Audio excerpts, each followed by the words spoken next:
আরও একটা স্টুডেন্টের কাজ, ওকে আমি ব্রাইডাল করতে দিয়েছি, একদম প্রপার বেঙ্গলি ব্রাইডাল। তো বল, কেমন কি শিখতে পেরেছিস? আমি ভালোই শিখতে পেরেছি। এটা আমার কাজ, দেখতেই পাচ্ছ।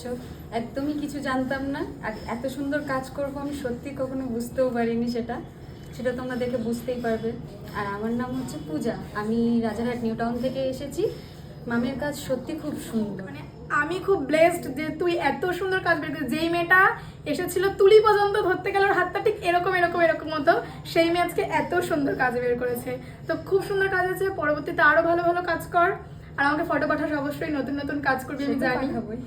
এই হচ্ছে গিয়ে ও লুক করেছে। তো শ্বেতাদি বলো, তুমি কোথা থেকে এসেছো, কত কি শিখতে পেরেছো, পুরোটাই বলো। আমি খুবই ভালো শিখতে পেরেছি, আমার কোনো নলেজই ছিল না, সেখান থেকে যেটুকু করতে পেরেছি আরও করার চেষ্টা করব। আর আমি এসেছি দুর্গানগর নারায়ণপল্লী থেকে। ও আমার একদম পাশেই থাকে, মানে দুপা বাড়ালেই ওর বাড়ি। আর এই হচ্ছে গিয়ে ওর লুক, মানে এই হচ্ছে গিয়ে আমার আরও একটা স্টুডেন্টের কাজ, যেটা করেছে অনন্যা। তো বল, কেমন শিখতে পেরেছিস, কোথা থেকে আসছিস, পুরোটা। খুব ভালো শিখেছি। আর আমি এসেছি টালিগঞ্জ থেকে। ও অনেক যত্ন করে শিখিয়েছে, খুব ভালো শিখতে পেরেছি। ও কিন্তু টালিগঞ্জ থেকে প্রতিদিন এসে এরকমভাবে ক্লাস করেছে। প্রচুর এরকম আছো তোমরা, আমাকে কল করে বলো দিদি প্রচুর দূর হয়ে যাচ্ছে, আমি এখান থেকে কী করে শিখতে যাবো।